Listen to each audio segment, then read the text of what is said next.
ਸਤਿ ਸ਼੍ਰੀ ਅਕਾਲ। ਤੁਸੀਂ ਜੁੜੇ ਹੋਏ ਹੋ ਪੰਜਾਬੀ ਰੇਡੀਓ USA ਦੇ ਨਾਲ ਤੇ ਮੈਂ ਹਾਂ ਪ੍ਰਵੀਨ ਸ਼ਰਮਾ ਲੈ ਕੇ ਹਾਜ਼ਰ ਹਾਂ ਪ੍ਰੋਗਰਾਮ ਖਬਰ ਤੇ ਨਜ਼ਰ। ਖਬਰ ਤੇ ਨਜ਼ਰ ਪ੍ਰੋਗਰਾਮ ਦੇ ਵਿੱਚ ਕਈ ਅਹਿਮ ਤੇ ਕਈ ਖਾਸ ਖਬਰਾਂ ਨੂੰ ਲੈ ਕੇ ਚਰਚਾ ਕਰਨ ਦੇ ਲਈ ਜੁੜ ਚੁੱਕੇ ਨੇ ਮੈਂਟੂ ਗੁਰਸਰੀਆ ਜੀ। ਮੈਂਟੂ ਸਤਿ ਸ਼੍ਰੀ ਅਕਾਲ, ਸਵਾਗਤ ਹੈ ਜੀ ਪੰਜਾਬੀ ਰੇਡੀਓ USA ਤੋਂ। ਜੀ ਸ਼ੁਕਰੀਆ ਸਾਰਿਆਂ ਨੂੰ, ਸਤਿ ਸ੍ਰੀ ਅਕਾਲ ਜੀ। ਜੀ ਸਤਿ ਸ਼੍ਰੀ ਅਕਾਲ। ਪ੍ਰੋਗਰਾਮ ਦੇ ਵਿੱਚ ਅੱਗੇ ਵਧਣ ਤੋਂ ਪਹਿਲਾਂ ਧੰਨਵਾਦ ਕਰਦੇ ਚਲੀਏ ਸਪਾਂਸਰਸ ਦਾ, ਜਿਹੜੇ ਜ਼ਰੀਆ ਬਣਦੇ ਨੇ ਇਹਨਾਂ ਪ੍ਰੋਗਰਾਮਾਂ ਨੂੰ ਤੁਹਾਡੇ ਤੱਕ ਪਹੁੰਚਾਉਣ ਦੇ ਲਈ। ਖਾਲਸਾ ਇੰਸ਼ੋਰੈਂਸ ਏਜੰਸੀ ਵਾਲੇ, ਜਿਨ੍ਹਾਂ ਤੋਂ ਤੁਸੀਂ ਹਰ ਤਰੀਕੇ ਦੀ ਇੰਸ਼ੋਰੈਂਸ ਲੈ ਸਕਦੇ ਹੋ। ਇੰਸ਼ੋਰੈਂਸ ਬਾਰੇ ਪਤਾ ਕਰਨ ਦੇ ਲਈ ਇਹਨਾਂ ਦਾ ਨੰਬਰ ਹੈ 408-272-2500। ਇਹ 1992 ਤੋਂ ਲਗਾਤਾਰ ਇੰਸ਼ੋਰੈਂਸ ਬਿਜ਼ਨਸ ਦੇ ਵਿੱਚ ਸ਼ਾਨਦਾਰ ਸੇਵਾਵਾਂ ਦੇ ਰਹੇ ਨੇ ਤੇ ਅਮਰੀਕਾ ਭਰ ਦੇ ਵਿੱਚ ਇੰਸ਼ੋਰੈਂਸ ਕਰਦੇ ਨੇ। ਓਬਾਮਾ ਕੇਅਰ, ਮੈਡੀਕੇਅਰ ਜਾਂ ਫਿਰ ਕਵਰਡ ਕੈਲੀਫੋਰਨੀਆ ਬਾਬਤ ਪਾਲਿਸੀ ਕਰਵਾਉਣ ਦੇ ਲਈ, ਸਲਾਹ ਲੈਣ ਦੇ ਲਈ ਅੱਜ ਹੀ ਕਾਲ ਕਰੋ 408-272-2500 ਤੇ। ਟਰਕੀਅਨ ਇਮੀਗ੍ਰੇਸ਼ਨ ਲਾ ਫਰਮ ਵਾਲੇ ਜੇ ਟਰਕੀਅਨ ਅਟਾਰਨੀ ਟਰਕੀਅਨ ਦੇ ਨਾਲ ਤੁਸੀਂ US ਇਮੀਗ੍ਰੇਸ਼ਨ ਬਾਬਤ ਕੋਈ ਵੀ ਸਲਾਹ ਕਰਨੀ ਹੈ, ਕੋਈ ਵੀ ਸਵਾਲ ਪੁੱਛਣਾ ਤੇ ਇਹਨਾਂ ਦਾ ਨੰਬਰ ਹੈ 415-909-0503। Manjeet Singh Kular, Avtar Singh Manzil Clovis, Pritpal Singh Sidhu Fresno, Jaswinder Singh Nachhattar Kaur Nagra Roseville, Charan Singh Sukhinder Dhaliwal Arizona, Krishan Dhanota Yuba City, Baljinder Singh Nijjar Woodland, Paramjit Kaur Angi Vacaville, GN leave ਵਾਲੇ ਟਰੱਕ ਵਾਸ਼ ਕਰਦੇ ਨੇ, ਆਇਲ ਚੇਂਜ ਕਰਦੇ ਨੇ, ਏਅਰ ਬ੍ਰੇਕਾਂ ਦਾ ਕੰਮ ਤਸੱਲੀ ਬਖਸ਼ ਕਰਵਾ ਸਕਦੇ ਹੋ। ਨਵੇਂ ਪੁਰਾਣੇ ਟਾਇਰ ਵੀ ਇਹਨਾਂ ਤੋਂ ਮਿਲਦੇ ਨੇ। ਲੋਕੇਸ਼ਨ ਸੈਂਤਾ ਨੀਲਾ ਦੀ ਨਿਮਾ ਸੋਤਾ ਦੇ ਨਾਲ ਗੱਲ ਕੀਤੀ ਜਾ ਸਕਦੀ ਹੈ 209-277-0113 ਤੇ ਇੰਟਰਲਿਊਪ ਟਰੱਕ ਸਟਾਪ ਵਾਲੇ। ਇਹਨਾਂ ਸਾਰੇ ਹੀ ਸਪਾਂਸਰਸ ਦਾ ਬਹੁਤ ਬਹੁਤ ਧੰਨਵਾਦ। ਤੇ ਜੇਕਰ ਤੁਸੀਂ ਵੀ ਪੰਜਾਬੀ ਰੇਡੀਓ USA ਦੇ ਇਹਨਾਂ ਪ੍ਰੋਗਰਾਮਾਂ ਨੂੰ ਸਪਾਂਸਰ ਕਰਨਾ ਚਾਹੁੰਦੇ ਹੋ ਤਾਂ ਸਟੂਡੀਓ ਦਾ ਨੰਬਰ ਹੈ 408-272-5200। ਅੱਜ ਦਾ ਇਹ ਖਬਰ ਤੇ ਨਜ਼ਰ ਪ੍ਰੋਗਰਾਮ ਸਾਲ 2024 ਦੀ 7 ਨਵੰਬਰ ਦਾ ਪ੍ਰੋਗਰਾਮ ਹੈ ਤੇ ਦਿਨ ਅੱਜ ਵੀਰਵਾਰ ਹੈ। ਮੈਡਮ ਜੀ, ਖਬਰਾਂ ਦੀ ਸ਼ੁਰੂਆਤ ਕਰੀਏ ਪੰਜਾਬ ਦੀ ਹੋਣੀ ਤੋਂ ਤੇ ਕਿਸਾਨ ਦੀ ਹੋਣੀ ਤੋਂ। ਵੱਖ-ਵੱਖ ਕਾਰਨਾਂ ਕਰਕੇ, ਆਰਥਿਕ ਪੱਖੋਂ ਲਤਾੜੇ ਜਾਣ ਕਰਕੇ, ਸਰਕਾਰਾਂ ਵੱਲੋਂ ਪਿੱਠ ਕਰਨ ਕਰਕੇ ਕਿਸਾਨ ਹਾਸ਼ੀਆਗ੍ਰਸਤ ਮਹਿਸੂਸ ਕਰਦਾ ਆਪਣੇ ਆਪ ਨੂੰ। DAP ਦੇ ਬਾਰੇ ਆਪਾਂ ਸੰਕਟ ਦੇ ਬਾਰੇ ਕਈ ਦਿਨ ਪਹਿਲਾਂ ਵੀ ਗੱਲ ਕੀਤੀ ਸੀ, ਪਰ ਹੁਣ ਇਹਦੀ ਇੱਕ ਹੋਰ ਵੱਡੀ ਜਿਹੜੀ ਤਰਾਸਦੀ ਹੈ ਪੰਜਾਬ ਦੇ ਵਿੱਚ ਸਾਹਮਣੇ ਆਉਣ ਲੱਗੀ ਹੈ। DAP ਦੇ ਪਿੱਛੇ ਕਿਸਾਨ ਖੁਦਕੁਸ਼ੀਆਂ ਕਰਨ ਲੱਗ ਪਏ ਜੀ। ਬਿਲਕੁਲ ਪ੍ਰਵੀਨ ਜੀ, ਬੜੀ ਸੈਡ ਨਿਊਜ਼ ਹੈ ਕਿ ਸੰਗਰੂਰ ਤੋਂ ਇੱਕ ਕਿਸਾਨ ਦੀ ਖੁਦਕੁਸ਼ੀ ਰਿਪੋਰਟ ਹੋਈ ਹੈ ਜੀ। ਤੇ ਜਿਹਦੇ ਵਿੱਚ ਪਰਿਵਾਰ ਨੇ ਕਿਹਾ ਕਿ ਪਹਿਲਾਂ ਹੀ 5 ਲੱਖ ਦਾ ਕਰਜ਼ਾ ਸੀਗਾ ਤੇ ਉਸ ਤੋਂ ਬਾਅਦ ਜੋ DAP ਦੀ ਜਿਹੜੀ ਸ਼ਾਰਟੇਜ ਹੈ ਉਹਦੇ ਦਬਾਅ ਕਰਕੇ, ਯਾਨੀ ਮਾਨਸਿਕ ਪਰੇਸ਼ਾਨੀ ਦੇ ਚੱਲਦਿਆਂ ਖੁਦਕੁਸ਼ੀ ਕਰ ਲਈ ਹੈ ਉਕਤ ਕਿਸਾਨ ਜੀ। ਤਾਂ ਦੇਖੋ, ਇਹ ਇੱਕ ਬਹੁਤ ਵੱਡੀ ਤਰਾਸਦੀ ਬਣੇਗੀ ਫਿਰ, ਕਿਉਂਕਿ ਜ਼ਿਆਦਾਤਰ ਕਿਸਾਨ ਕਰਜ਼ਾਊ ਨੇ। ਜ਼ਿਆਦਾਤਰ ਕਿਸਾਨਾਂ ਨੂੰ ਆਸ ਹੁੰਦੀ ਹੈ ਕਿ ਆ ਫਸਲ ਲੱਗ ਜਾਏਗੀ, ਆ ਕੁਛ ਹੋ ਜਾਏਗਾ। ਤੇ ਜੇ ਮੰਨ ਲਓ ਅਗਾਂਹ ਜਾ ਕੇ ਇਹ ਸ਼ਾਰਟੇਜ ਬਰਕਰਾਰ ਰਹਿੰਦੀ ਹੈ ਤਾਂ ਮੇਰੇ ਖਿਆਲ ਦੇ ਨਾਲ ਇਹ ਤੇ ਵਿਪਤਾ ਦੀ ਵੀ ਵਿਪਤਾ ਬਣ ਜਾਂਦੀ। ਦੂਜੀ ਚੀਜ਼, ਪ੍ਰਵੀਨ ਜੀ, ਯਕੀਨ ਕਿਸ ਤੇ ਕਰੋਗੇ? ਜਦੋਂ ਅਸੀਂ ਸਰਕਾਰ ਦੇ ਦਿੱਤੇ ਅੰਕੜੇ ਜਦੋਂ ਉਹਨਾਂ ਨੂੰ ਕਰਦੇ ਆ, ਉਹਦੀ ਗੱਲ ਕਰਦੇ ਆ, ਯਾਨੀ ਕੱਲ ਚੀਫ ਸੈਕਟਰੀ ਨੇ ਅੰਕੜੇ ਜਿਹੜੇ ਦਿੱਤੇ ਸੀ, ਮੈਂ ਉਹਨਾਂ ਨੂੰ ਦੇਖ ਰਿਹਾ ਸੀਗਾ, ਤਾਂ ਮੈਂ ਤੁਹਾਨੂੰ ਕੋਟ ਕਰਕੇ ਦੱਸ ਸਕਦਾ ਹਾਂ ਕਿ ਉਹ ਕੀ ਕਹਿੰਦੇ ਆ। ਉਹ ਕਹਿੰਦੇ ਨੇ ਕਿ ਜੀ ਦੇਖੋ, ਗੱਲ ਇਹ ਆ ਕਿ ਸਾਡੀ ਜ਼ਰੂਰਤ ਜਿਹੜੀ ਹੈ 4.80 ਲੱਖ ਟਨ ਦੀ। ਠੀਕ ਹੈ ਜੀ। ਤੇ ਸਾਡੇ ਕੋਲ ਜੋ ਅਵੇਲੇਬਿਲਿਟੀ ਹੈ DAP ਦੀ ਜਾਂ ਬਦਲੀਆਂ ਖਾਤਾਂ ਦੀ, ਉਹ ਹੈ 4.99 ਲੱਖ ਟਨ। ਠੀਕ ਹੈ ਜੀ। ਯਾਨੀ ਡਿਮਾਂਡ ਤੋਂ ਵੀ ਉਤੇ 19 ਕਹਿ ਲਓ ਕਿ 19 ਦਾ ਅੰਕੜਾ ਜਿਹੜਾ ਫਰਕ ਹੈ, ਜਿਵੇਂ 4.80 ਲੱਖ ਟਨ ਉਹ ਕਹਿੰਦੇ ਆ ਕਿ ਦਰਕਾਰ ਹੈ ਤੇ 4.99 ਯਾਨੀ 19 ਟਨ ਦਾ ਫਰਕ ਹੈ ਜੀ। 2000 ਟਨ ਦਾ ਫਰਕ ਆ ਗਿਆ। ਤਾਂ ਗੱਲ ਇਹ ਆ ਕਿ ਹੁਣ ਇਹ ਅੰਕੜੇ ਤੇ ਇਹ ਕਹਿੰਦੇ ਨੇ ਕਿ ਬਈ ਸਾਰਾ ਕੁਝ ਠੀਕ ਠਾਕ ਹੈ, ਫਿਰ ਕਾਲਾ ਬਾਜ਼ਾਰੀ, ਫਿਰ ਕਿੱਲਤ ਕਿੱਥੋਂ ਪੈਦਾ ਹੋਈ ਜੀ? ਕੀ ਇਹ ਮਤਲਬ ਕਿ ਇੱਕ ਤਰ੍ਹਾਂ ਨਾਲ ਕਹਿ ਲਓ ਕਿ ਐਸਾ ਬਾਜ਼ਾਰ ਗਰਮਾਇਆ ਗਿਆ ਕਿ ਲੋਕ ਜਿਨ੍ਹਾਂ ਕੋਲ ਸਟਾਕ ਸੀ ਉਹਨਾਂ ਨੇ ਹੋਲਡ ਕਰ ਲਿਆ। ਕਿਉਂਕਿ ਫਿਰੋਜ਼ਪੁਰ ਤੋਂ ਖਬਰ ਸੀਗੀ ਪਰਸੋਂ ਕਿ ਬਈ ਕਿਸ ਤਰ੍ਹਾਂ ਉੱਥੇ ਇੱਕ ਗੋਦਾਮ ਚ ਜਿਹੜੀ DAP ਸੀ ਕਾਲਾ ਬਾਜ਼ਾਰੀ ਵਾਸਤੇ ਉਹ ਬਰਾਮਦ ਹੋਈ। ਖਬਰ ਨੱਪ ਲਈ ਗਈ, ਪਰ ਅੱਜ ਖਬਰ ਆਈ ਕਿ ਉੱਥੋਂ ਦਾ ਜਿਹੜਾ ਮੁੱਖ ਖੇਤੀ ਅਫਸਰ ਸੀਗਾ ਉਸਨੂੰ ਇਹਨਾਂ ਨੇ ਸਸਪੈਂਡ ਕਰ ਦਿੱਤਾ। ਉਹ ਦੂਜੇ ਪਾਸੇ ਗੱਲ ਫੇਰ ਅੰਕੜਿਆਂ ਤੇ ਲਿਆਉਣੇ ਕਿ ਸਰਕਾਰ ਕਹਿ ਰਹੀ ਹੈ ਕਿ ਸਾਡੇ ਕੋਲ ਜ਼ਰੂਰਤ ਤੋਂ ਵਧੇਰੇ ਹੈ। ਹੇਠਾਂ ਹਾਲ ਹੋਇਆ ਕਿ ਕਿਸਾਨ ਆਪਸ ਦੇ ਵਿੱਚ ਵੀ ਜੁੰਡੀ ਹੋ ਰਹੇ ਆ ਕਿ ਰੈਕ ਜਾ ਰਿਹਾ, ਬਾਲੇ ਮੋਗੇ ਵਾਲੇ ਕਿਸਾਨ ਰੋਕ ਰਹੇ। ਹੁਣ ਰੌਲਾ ਕਿੱਥੇ ਆ? ਸਮਝ ਤੋਂ ਪਰੇ ਦੀ ਗੱਲ ਆ। ਕਿ ਦੂਜੀ ਗੱਲ ਇਹ ਆ ਕਿ ਬਈ ਜੇ ਉਪਲਬਧਤਾ ਸੀ ਤੇ ਤੁਹਾਨੂੰ ਪਹਿਲਾਂ ਹੀ ਕਾਊਂਟਰ ਕਰਨਾ ਚਾਹੀਦਾ। ਜੇ ਉਪਲਬਧਤਾ ਹੈ ਤਾਂ ਫਿਰ ਸਟਾਕ ਜਿਹੜਾ ਹੋਲਡ ਕਿੱਥੇ ਆ, ਉਹ ਗਈ ਕਿੱਥੇ ਆ, ਪਈ ਕਿੱਥੇ ਆ? ਬਿਲਕੁਲ। ਯਾਨੀ ਸਵਾਲਾਂ ਦੇ ਹੀ ਸਵਾਲ ਕਈ ਨਿਕਲ ਰਹੇ ਨੇ ਪ੍ਰਵੀਨ ਜੀ। ਤੇ ਦੂਜੀ ਗੱਲ ਹੈ ਕਿ ਜੇ ਸਭ ਅੱਛਾ ਹੈ ਤਾਂ ਜਿਹੜਾ ਤੁਸੀਂ ਸ਼ਿਕਾਇਤ ਨਿਵਾਰਨ ਨੰਬਰ ਦਿੱਤਾ ਉਹਦੇ ਤੇ 18 ਤੋਂ 20 ਸ਼ਿਕਾਇਤਾਂ ਰੋਜ਼ ਦੀਆਂ ਕਿਵੇਂ ਦਰਜ ਹੋ ਗਈਆਂ? ਸਵਾਲ ਇਹ ਵੀ ਪੈਦਾ ਹੁੰਦਾ ਹੈ ਕਿ 1300 ਵਾਲਾ ਗੱਟਾ 1400 ਵਾਲਾ ਗੱਟਾ 1800 ਚ ਕਿਵੇਂ ਨਿਕਲੇ?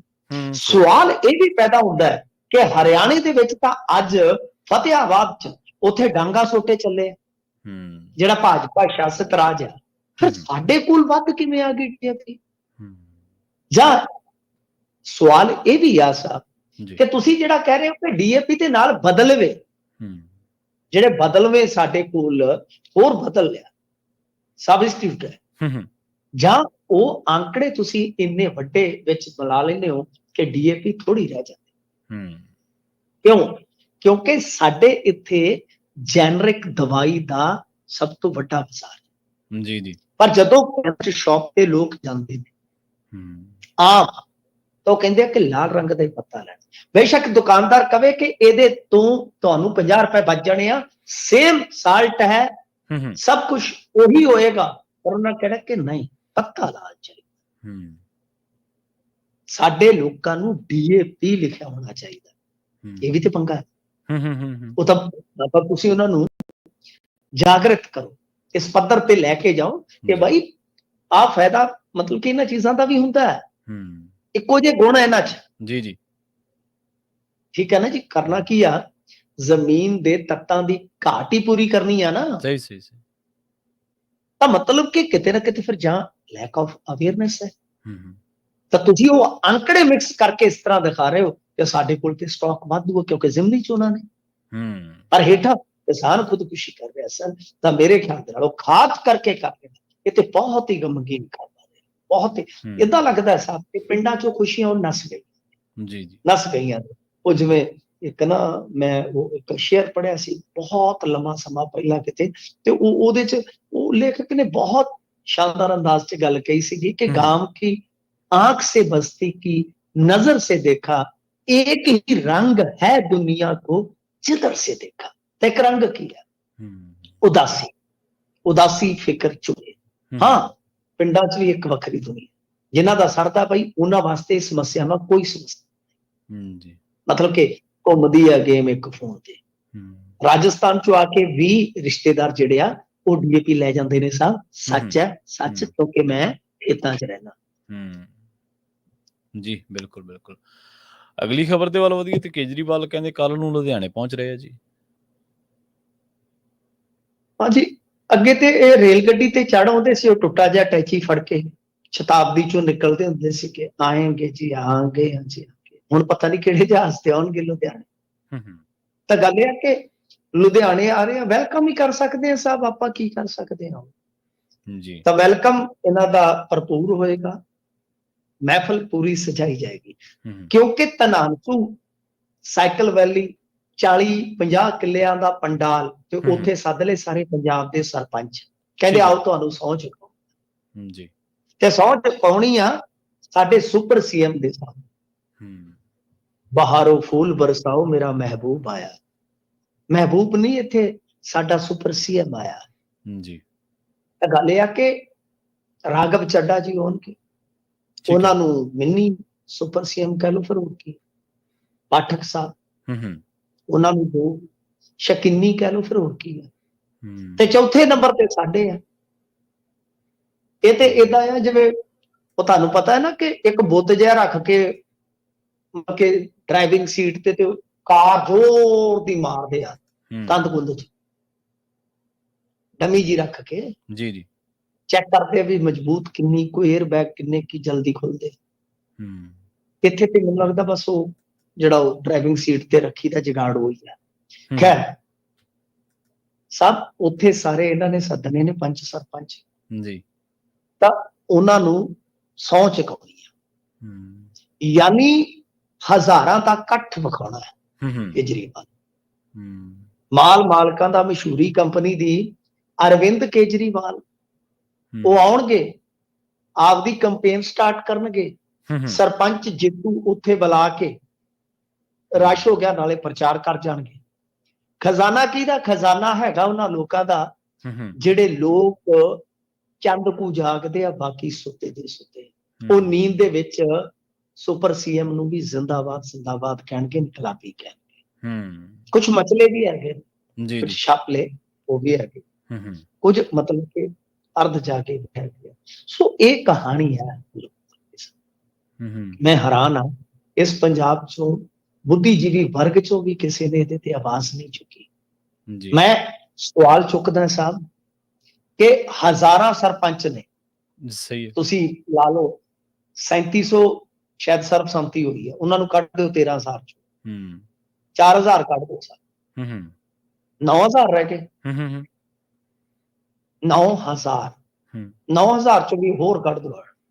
ਦਿਲ ਵੇਖੋ ਮੇਰਾ, ਦਿਆਲ ਆ ਮੈਂ ਪੂਰਾ, ਹੋਰ ਕੱਢ ਦਿਓ 8000 ਬੰਦਾ ਐਵਰੇਜ 3000 4000 5000 ਜਿੰਨਾ ਮਰਜ਼ੀ ਲਾ ਲਓ, ਉਹ ਤੁਹਾਡੇ ਤੇ ਡਿਪੈਂਡ ਹੈ। ਕਿਉਂ?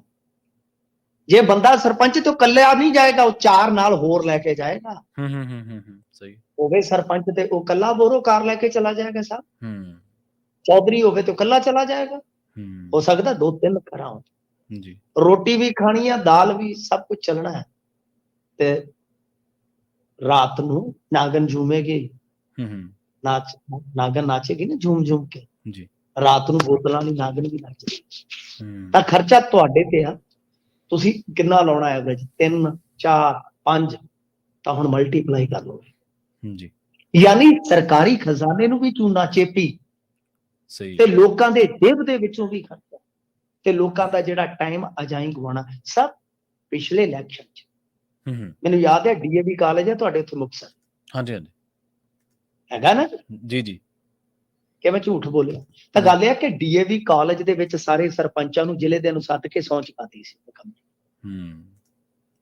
ਇਹ 70 ਸਾਲਾਂ ਚ ਜੋ ਨਹੀਂ ਸੀ ਹੋ ਰਿਹਾ ਨਾ, ਉਹ ਵਿਖਾ। ਤਾਂ ਗੱਲ ਇਹ ਆ ਕਿ ਬਈ ਹੁਣ ਕੀ ਕਹਿ ਸਕਦੇ ਆ, ਉੱਪਰ ਕਾਨੇ ਥੱਲੇ ਟੋਏ, ਝੂਠੇ ਸਾਕ ਬਣਾਏ ਹੋਏ। ਧਨੀ ਰਾਮ ਚਾਤਰਕ ਦੀ ਕਵਿਤਾ ਚ ਮੈਂ ਛੋਟੇ ਹੁੰਦੇ ਨੇ ਪੜ੍ਹਿਆ ਸੀ। ਹੁਣ ਕੀ ਕਰ ਸਕਦੇ ਆ ਜੀ, ਉੱਤੇ ਕਾਨੇ ਆ ਥੱਲੇ ਟੋਏ ਜੀ। ਤੋ ਇਸ ਵੇਲੇ ਸੂਰਤ ਹਾਲ ਇਹ ਆ, ਤੁਸੀਂ ਕਮਾਲ ਵੇਖੋ ਕਿ ਅੱਜ ਕੋਈ ਵੀ ਬੰਦਾ ਇਹਨਾਂ ਗੱਲਾਂ ਤੇ ਸਵਾਲ, ਪਤਾ ਹੀ ਨਹੀਂ ਲੱਗ ਰਿਹਾ ਕਿ ਕੀ ਕਰ ਰਹੇ ਨੇ।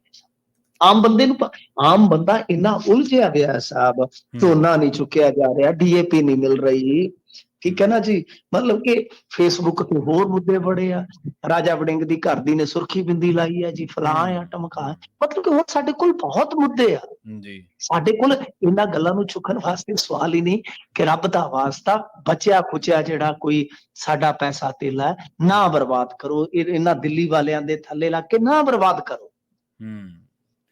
ਅਸਲ ਦੇ ਵਿੱਚ ਨਾ ਜੀ ਮਿੰਟੂ ਜੀ, ਸਰਕਾਰਾਂ ਨੂੰ ਜਾਂ ਪੋਲੀਟੀਕਲ ਪਾਰਟੀਆਂ ਨੂੰ, ਚਲੋ ਸਰਕਾਰਾਂ ਤਾਂ ਸਾਰੇ ਥਾਂ ਨਹੀਂ ਹੁੰਦੀਆਂ ਹਰੇਕ ਪੋਲੀਟੀਕਲ ਪਾਰਟੀ ਦੀ, ਉਹਨਾਂ ਨੂੰ ਇਹ ਸਮਝ ਆ ਗਿਆ ਵੀ ਲੋਕਾਂ ਨੂੰ ਤੁਸੀਂ ਈਵੈਂਟ ਮੈਨੇਜਮੈਂਟ ਕਰਕੇ ਤੇ ਉਹਨਾਂ ਨੂੰ ਉਲਝਾ ਕੇ ਕਿਵੇਂ ਰੱਖਣਾ, ਹੋਰ ਨਹੀਂ ਗਾ। ਹੁਣ ਇੱਕ ਪਾਸੇ ਆਪਾਂ ਇੱਕ ਵੱਡੇ ਸੰਕਟ ਦੀ ਗੱਲ ਕਰਕੇ ਹਟੇ, ਜਿਹਦੇ ਸਿੱਟੇ ਵੀ ਨਿਕਲਣੇ ਸ਼ੁਰੂ ਹੋ ਗਏ।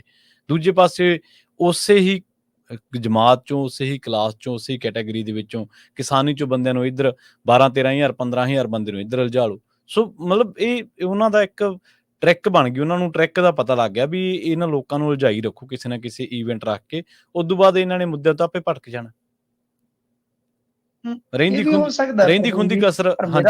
ਮੇਰਾ ਮੰਨਣਾ ਕਿ ਉਹ ਇਸ ਵੇਲੇ ਹਰੇਕ ਚੀਜ਼ ਚੋਂ ਮੌਕਾ ਲੱਭ ਰਹੇ ਆ। ਉਹਨਾਂ ਕੋਲ ਬੰਦੇ ਆਪ ਮਾਰੇ ਨਹੀਂ ਆ ਰਹੇ, ਕਿਸੇ ਨਾ ਕਿਸੇ ਬਹਾਨੇ ਉਹ ਏਦਾਂ ਲੋਕਾਂ ਨੂੰ ਉਲਝਾ ਕੇ, ਲੋਕਾਂ ਨੂੰ ਮਜਬੂਰ ਕਰਕੇ ਸੱਦ ਰਹੇ ਆ ਆਪਣੀਆਂ ਕੰਪੇਨਾਂ ਵਗੈਰਾ ਵਾਸਤੇ, ਆਪਣੇ ਪ੍ਰਚਾਰ ਵਾਸਤੇ। ਪਰ ਇੱਕ ਗੱਲ ਦਾ ਭੇਤ ਉਹਨਾਂ ਨੇ ਜ਼ਰੂਰ ਪਾ ਲਿਆ ਕਿ ਇਹਨਾਂ 'ਚ ਕੋਈ ਬਹੁਤਾ ਦਮਦੁਮ ਹੈ ਨਹੀਂ, ਇਹ ਗੱਲਾਂ ਮਾਰਨ ਜੋਗੇ ਹੈਗੇ ਆ। ਭਾਵੇਂ ਉਹ ਸਾਡੇ ਐਮਐਲਏ ਹੋਣ, ਭਾਵੇਂ ਵਿਰੋਧੀ ਧਿਰ ਵਾਲੇ ਹੋਣ, ਤੇ ਵਿੱਚ ਮੇਰੇ ਵਰਗਿਆਂ ਨੂੰ ਵੀ ਲੈ ਲਓ ਜਿਹੜੇ ਬੜੀਆਂ ਕਹਿ ਲਓ ਕਿ ਬਾਹਾਂ ਫੁਲਾ ਕੇ ਕਹਿੰਦੇ ਕਿ ਹਮ ਤੋਂ ਪੰਜਾਬੀ ਹੈ ਜੀ। ਮਤਲਬ ਹੈ ਨਹੀਂ, ਪੱਲੇ ਪੁੱਲੇ ਹੈ ਨਹੀਂ ਸਾਡੇ ਕੁਛ ਜੀ ਜੀ, ਬਿਲਕੁਲ ਐਵੇਂ ਫੋਕੀਆਂ ਫੁੰਕਾਰਾਂ ਨੇ। ਮੈਂ ਤੁਹਾਨੂੰ ਸਿੱਧੀ ਗੱਲ ਮੇਰੀ ਕਈ ਵਾਰ ਕੌੜੀ ਲੱਗਦੀ ਹੈ, ਕਸੈਲੀ ਲੱਗਦੀ ਹੈ, ਗੱਲ ਚੱਥਣ ਵਾਲੀ ਹੁੰਦੀ ਹੈ ਸਾਹਿਬ। ਤਾਂ ਗੱਲ ਇਹ ਆ ਕਿ ਦਮ ਦੁਮ ਹੈ ਨਹੀਂ ਸਾਡੇ 'ਚ। ਸਾਡਾ ਬੁੱਧੀਜੀਵੀ ਵਰਗ ਹੀ ਮੂੰਹ 'ਚ ਘੁੰਗਣੀਆਂ ਪਾ ਕੇ ਬੈਠਾ, ਪੱਤਰਕਾਰ ਵਰਗ ਹੀ ਬੈਠਾ। ਸਵਾਲ ਹੀ ਨਹੀਂ ਸਾਹਿਬ, ਜੀ ਬਿਲਕੁਲ ਸਵਾਲ ਹੀ ਨਹੀਂ। ਕੀ ਤੁਹਾਨੂੰ ਲੱਗਦਾ ਕਿ ਇਹ ਖਬਰ ਕੱਲੀ ਪੰਜਾਬੀ ਰੇਡੀਓ US ਨੂੰ ਮਿਲੀ ਆ? ਦੂਜਿਆਂ ਨੂੰ ਨਹੀਂ ਪਤਾ। ਤਾਂ ਤੁਸੀਂ ਮੈਨੂੰ ਦੱਸੋ ਕੌਣ ਕਿੰਨੀ ਕੁ ਗੱਲ ਕਰ ਰਿਹਾ ਸੀ? ਜੀ ਅਸੀਂ ਤੇ ਪਿਛਲੇ 2.5 ਸਾਲ ਤੋਂ ਕਰ ਰਹੇ ਹਾਂ। ਜੀ ਬਿਲਕੁਲ। ਖੇਡਾਂ ਵਤਨ ਪੰਜਾਬ ਦੀਆਂ ਵੀ ਕਹਿੰਦੇ ਘਪਲੇ ਦੇ ਸਾਏ ਹੇਠ ਆ ਗਈਆਂ ਜੀ। ਦੇਖੋ, ਇਹ ਖੇਡਾਂ ਵਤਨ ਦੀਆਂ ਗਬਨ ਦੀਆਂ ਕੀ ਕਹਿ ਸਕਦੇ ਆ ਆਪਾਂ, ਕਿਉਂਕਿ ਸਰਕਾਰ ਤੇ ਕੱਟੜ ਇਮਾਨਦਾਰਾਂ ਦੀ ਆ। ਇਹ ਤਾਂ ਕਹਿੰਦੇ ਸੀਗੇ ਕਿ ਚੰਨ ਤੇ ਪਾਣੀ ਮਿਲ ਸਕਦਾ ਹੈ, ਚੰਨ ਤੇ ਚਾਹ ਬਣਾਈ ਜਾ ਸਕਦੀ ਹੈ, ਸਭ ਕੁਝ ਸੰਭਵ ਆ, ਪਰ ਸਾਡੇ ਰਾਜ ਦੇ ਵਿੱਚ ਕਰਪਸ਼ਨ ਸੰਭਵ। ਤੇ ਤੁਸੀਂ ਤੇ ਖੇਡਾਂ 'ਚ ਹੀ ਕਰਪਸ਼ਨ ਕਰ, ਬੁਰੀ ਹਾਲਤ ਆ, ਬੁਰੀ ਹਾਲਤ ਆ। ਅੱਖਾਂ ਤੋਂ ਅੰਨੀ ਤੇ ਨਾ ਨੂਰ ਭਰੀ, ਇਹ ਇਸ ਵੇਲੇ ਹਾਲਤ ਆ। ਨਾ ਨੂੰ ਜੋ ਮਰਜੀ, ਨਾ ਤੇ ਨੂਰ ਭਰੀ ਰੱਖ ਲਓ, ਪਰ ਅੱਖਾਂ 'ਚ ਤੇ ਜੋਤ ਹੀ ਹੈ ਨਹੀਂ ਜੀ। ਕਹਾਣੀ ਇਹ ਆ ਸਾਹਿਬ ਕਿ ਕੁਝ ਦਿਨ ਪਹਿਲਾਂ ਫਰੀਦਕੋਟ ਦੇ ਵਿੱਚੋਂ ਇੱਕ ਬੜਾ ਹੀ ਅਜੀਬ ਮਾਮਲਾ ਨਿਕਲਿਆ ਕਿ ਜੋ ਖੇਡਾਂ ਵਤਨ ਪੰਜਾਬ ਦੀਆਂ ਪਿਛਲੇ ਵਰੇ ਦੀਆਂ, ਉਹਦਾ ਬਿੱਲ ਜਿਹੜਾ ਫਰਜ਼ੀਵਾੜਾ ਕਰਕੇ ਕਈ ਲੱਖ ਵਾਧੇ 'ਚ ਪਾਇਆ ਜੀ। ਉਹ ਬਾਅਦ 'ਚ ਫੜਿਆ ਗਿਆ। ਪ੍ਰਵੀਨ ਜੀ, ਕਿਸੇ ਨੇ ਸੁਣਵਾਈ ਨਹੀਂ ਕੀਤੀ ਜੀ। ਜਦੋਂ ਮਾਮਲਾ ਕੋਰਟ ਕਚਹਿਰੀਆਂ ਤੱਕ ਜਾਣ ਲੱਗਾ ਤੇ ਕੱਲ ਇਹਨਾਂ ਨੇ ਫਰੀਦਕੋਟ ਦੇ ਵਿੱਚ ਜੋ ਸਪੋਰਟਸ ਅਫਸਰ ਹੁੰਦੇ ਆ, ਖੇਡ ਅਫਸਰ ਹੁੰਦੇ ਆ, ਉੱਥੇ ਛਾਪਾ ਜੀ। ਕਹਾਣੀ ਇੰਨੀ ਕੁ ਪਤਾ ਲੱਗੀ ਆ, ਬਹੁਤੀ ਇਹ ਭਾਫ ਨਹੀਂ ਕੱਢਦੇ ਪਏ। ਕਹਾਣੀ ਸਰ ਇੰਨੀ ਕੁ ਜ਼ਰੂਰ ਪਤਾ ਲੱਗ ਰਹੀ ਆ ਕਿ ਇਹ 42 ਲੱਖ ਰੁਪਈਆ ਬਿੱਲ ਜਿਹੜਾ ਸੀ 70 ਲੱਖ ਰੁਪਈਆ ਬਣਾ ਦਿੱਤਾ ਗਿਆ ਫਰਜ਼ੀ ਐਂਟਰੀਆਂ ਤੇ ਖਰਚਿਆਂ ਦੇ ਜੀ। ਹੁਣ ਕੱਲ ਥੋੜੀ ਜਿਹੀ ਪੋਲ ਖੁੱਲ ਗਈ, ਪਰ ਇਹ ਮਸਲਾ ਜਿਹੜਾ ਹੈ ਉਹ RTI ਦੇ ਰਾਹੀਂ ਦੱਸਦੇ ਆ ਕਿ ਉਜਾਗਰ ਹੋਇਆ। ਇਹ ਸੂਰਤ ਹਾਲ ਆ, ਤੁਸੀਂ ਦੇਖ ਲਓ ਕਿ ਕਿੱਥੇ 42 ਲੱਖ ਖਰਚ ਸੀ, ਦਿਖਾਇਆ 70 ਲੱਖ ਆ। ਰਿਕਾਰਡ ਸੀਲ ਕਰਨ ਦੇ ਵਾਸਤੇ ਕੋਰਟ ਕਚਹਿਰੀ ਤੱਕ ਵੀ ਲੋਕ ਗਏ ਕਿ ਭਾਈ ਸੀਲ ਕਰ ਦਿਓ। ਫਿਰ ਜਦੋਂ ਕੋਰਟ ਦੇ ਵਿੱਚ ਮਾਮਲਾ ਪਹੁੰਚ ਗਿਆ, ਇਹਨਾਂ ਨੇ ਆਖਿਆ ਕਿ ਕੋਰਟ ਨੇ ਤੇ ਸਾਡੀ ਛਿੱਲ ਲਾ ਦੇਣੀ ਆ ਜੀ, ਕਿਉਂਕਿ ਮੀਡੀਆ ਦਾ ਕੋਈ ਡਰ ਹੀ ਨਹੀਂ ਹੈ। ਮੈਂ ਕਹਿ ਕੇ ਹਟਿਆ ਸਾਂ, ਇੱਥੇ ਮੀਡੀਆ ਨਹੀਂ ਬੋਲ ਰਿਹਾ, ਤੁਸੀਂ ਗੋਦੀ ਮੀਡੀਆ ਨੂੰ ਰੋਂਦੇ ਹੋ। ਜੋ ਅਸੀਂ ਪੰਜਾਬੀ ਮੀਡੀਆ ਦਾ ਹਾਲ ਦੇਖ ਰਹੇ ਹਾਂ ਨਾ ਸਾਹਿਬ ਜੀ, ਬਿਲਕੁਲ, ਉਹ ਤਾਂ ਇਤਿਹਾਸ 'ਚ ਦਰਜ ਹੋਏਗਾ ਕਿ ਉਹਨਾਂ ਨੂੰ ਲੋਕ ਦੇਖ ਵੀ ਨਹੀਂ ਰਹੇ। ਗੋਦੀ ਮੀਡੀਆ ਨੂੰ ਦੇਖਦੇ ਆ, ਉਹਨੂੰ ਭੰਡਦੇ ਆ, ਆਪਦੇ ਮੀਡੀਆ ਤੇ ਤਾਂ ਸਵਾਲ ਹੀ ਨਹੀਂ ਕਰਦੇ ਹੋ। ਤਾਂ ਕਹਿਣ ਦਾ ਮਤਲਬ ਇਹ ਹੈ ਪ੍ਰਵੀਨ ਜੀ ਕਿ ਇਹ ਇੱਕ ਤਰ੍ਹਾਂ ਨਾਲ ਕਹਿ ਲਓ ਕਿ ਇੱਕ ਜ਼ਿਲ੍ਹੇ ਦਾ ਅੰਕੜਾ ਹੈ ਤੇ ਸਾਡੇ ਕਿੰਨੇ ਜ਼ਿਲ੍ਹੇ ਆ। ਜੇ ਸਾਰਿਆਂ 'ਚ ਇਸ ਤਰ੍ਹਾਂ ਦਾ ਕਪਲਾ ਘੁਟਾਲਾ ਏਦਾਂ ਚੱਲਦਾ ਹੈ ਤਾਂ ਮੇਰੇ ਖਿਆਲ ਦੇ ਨਾਲ ਅੰਕੜੇ ਬਹੁਤ ਵੱਡੇ। ਔਰ ਇਹ ਜਿਹੜੇ ਸਾਡੇ ਖਿਡਾਰੀ ਆ, ਉਹਨਾਂ ਦੇ ਹੱਕਾਂ ਤੇ ਹੀ ਡਾਕਾ ਹੈ। ਸੋ ਇਸ ਕਰਕੇ ਇਹਦੀ ਜਾਂਚ ਜਿਹੜੀ ਆ ਹੋਣੀ ਚਾਹੀਦੀ ਆ। ਪਰ ਜਿਵੇਂ ਮੈਂ ਤੁਹਾਨੂੰ ਕਿਹਾ ਕਿ ਗੋਦਾਮ ਦੇ ਵਿੱਚੋਂ DAP ਫੜੀ 3-4 ਦਿਨ ਪਹਿਲਾਂ, ਅਸੀਂ ਇਹਦੇ ਤੇ ਇੱਕ ਦੋ ਮੰਚਾਂ ਤੇ ਗੱਲ ਵੀ ਚੁੱਕੀ, ਸਾਨੂੰ ਉਦੋਂ ਦਾ ਹੀ ਪਤਾ ਸੀਗਾ। ਅੱਜ ਜਦੋਂ ਭਾਫ ਜ਼ਿਆਦਾ ਨਿਕਲੀ ਤਾਂ ਰੇਡ ਮਾਰ ਕੇ ਜਾਂ ਕੁਝ ਵੀ ਕਰਕੇ ਜਾਂ ਕੋਈ ਫਾਰਮੈਲਿਟੀ ਕਰਕੇ ਕਾਰਵਾਈ ਕਰਤੀ। ਹੁਣ ਜਦੋਂ ਕੋਰਟ ਤੱਕ ਕੋਈ ਚਲਾ ਗਿਆ, ਹੁਣ ਕਾਰਵਾਈ ਵੀ ਕਰਤੀ, ਖਬਰ ਫੇਰ ਲੁਕਾ ਲਈ ਜਾਂਦੀ ਹੈ। ਖੈਰ, ਗੱਲ ਇਹ ਆ ਕਿ ਇਹ ਕਹਿ ਸਕਦੇ ਹਾਂ ਆਪਾਂ ਕਿ ਇੱਕ ਐਸਾ ਸਿਸਟਮ ਬਣ ਗਿਆ ਜਿਹਦੇ ਵਿੱਚ ਕਰਪਸ਼ਨ ਵਗੈਰਾ ਜਿਹੜੇ ਖਤਮ ਕਰਨ ਦੇ ਦਾਅਵੇ ਸੀਗੇ, ਉਹਨਾਂ ਦਾ ਤੇ ਦਮ ਘੁੱਟ ਗਿਆ। ਕਿਤੇ ਘੁੱਟਦਾ ਹੈ ਦਮ, ਘੁੱਟਦਾ ਹੈ ਦਮ। ਖੇਡਾਂ ਵਤਨ ਪੰਜਾਬ ਦੀਆਂ ਦੇ ਦੌਰਾਨ ਹੀ ਜਿਹੜੇ ਗੁਰੂ ਨਾਨਕ ਸਟੇਡੀਅਮ ਦੇ ਵਿੱਚ ਜਦੋਂ ਕਰਵਾਈਆਂ ਜਾ ਰਹੀਆਂ ਸੀ ਮਿੰਟੂ ਜੀ, ਤਾਂ ਉਦੋਂ ਇੱਕ ਜਲੰਧਰ ਦੇ 54 ਸਾਲਾ ਐਥਲੀਟ ਵਰਿੰਦਰ ਸਿੰਘ ਦੀ ਦਿਲ ਦਾ ਦੌਰਾ ਪੈਣ ਕਰਕੇ ਮੌਤ ਹੋ ਗਈ ਹੈ। ਜਦੋਂ ਉਹ ਮਤਲਬ ਇਹ ਘਟਨਾ ਵਾਪਰੀ ਸੀ ਤਾਂ ਉਦੋਂ ਉਹ ਉੱਥੇ ਸੀਗਾ। ਤੇ ਦੱਸਦੇ ਆ ਕਿ ਜਿਹੜਾ ਕੋਚ ਹੈ ਸੰਜੀਵ ਸ਼ਰਮਾ ਤੇ ਹੋਰ ਜਿਹੜੇ ਅਧਿਕਾਰੀ ਆ, ਉਹ ਕਹਿੰਦੇ ਕਿ 51 ਤੋਂ 60 ਸਾਲ ਦੀ ਉਮਰ ਜਿਹੜਾ ਮਾਸਟਰਸ ਵਰਗ ਹੈ, ਉਹਦੇ ਲੰਬੀ ਛਾਲ ਤੇ ਸ਼ਾਟਪੁੱਟ ਦੇ ਮੁਕਾਬਲਿਆਂ ਦੇ ਵਿੱਚ ਉਹਨੇ ਹਿੱਸਾ ਲਿਆ ਸੀ। ਸੋ ਇਸ ਦਰਮਿਆਨ ਕੁਦਰਤੀ ਮੌਤ ਹੈ ਨਾ, ਉਹ ਤਾਂ ਸ਼ਾਇਦ ਹੋ ਸਕਦਾ, ਜਿਸ ਤਰ੍ਹਾਂ ਮੈਂ ਵੀ ਵੀਡੀਓ ਦੇਖੀ ਹੈ, ਉਹ ਇੱਕ ਹਾਰਟ ਅਟੈਕ, ਹਾਂਜੀ, ਗੱਲ ਕਰ ਰਹੇ ਸੀ, ਕੋਈ ਬ੍ਰੇਨ ਹੈਮਰੇਜ ਦੀ ਘਟਨਾ ਵਾਪਰੀ ਹੈ। ਪਰ ਤੁਸੀਂ ਇਹ ਦੇਖੋ ਨਾ ਕਿ ਇਹਨਾਂ ਖੇਡਾਂ ਦੇ ਬਹਾਨੇ ਕੁਝ ਲੋਕ ਕਿਵੇਂ ਹੱਥ ਰੱਖਦੇ ਆ। ਮਾਸਟਰਾਂ ਜੇਬ 'ਚ ਮਜਬੂਰ ਕੀਤਾ ਜਾਂਦਾ ਖਰਚਿਆਂ ਵਾਸਤੇ।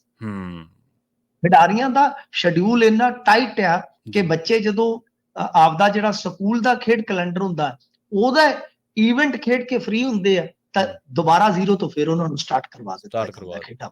ਬਿਲਕੁਲ। ਸੋ ਅਸੀਂ ਇਸ ਮੁੱਦੇ ਤੇ ਖੇਡ ਨੀਤੀ ਤੇ ਤੁਹਾਨੂੰ ਪਤਾ ਹੀ ਹੈ, ਮੈਂ ਲੰਮੇ ਸਮੇਂ ਤੋਂ ਬੋਲਦਾ ਆ ਰਿਹਾ, ਮੈਂ ਮਤਲਬ ਕਿ ਕਿਉਂਕਿ ਸਪੋਰਟਸ ਬੈਕਗ੍ਰਾਉਂਡ ਹੈ ਮੇਰੀ ਜੀ, ਤਾਂ ਇਸ ਕਰਕੇ ਇਹ ਬਹੁਤ ਵੱਡੀਆਂ ਗੱਲਾਂ ਨੇ।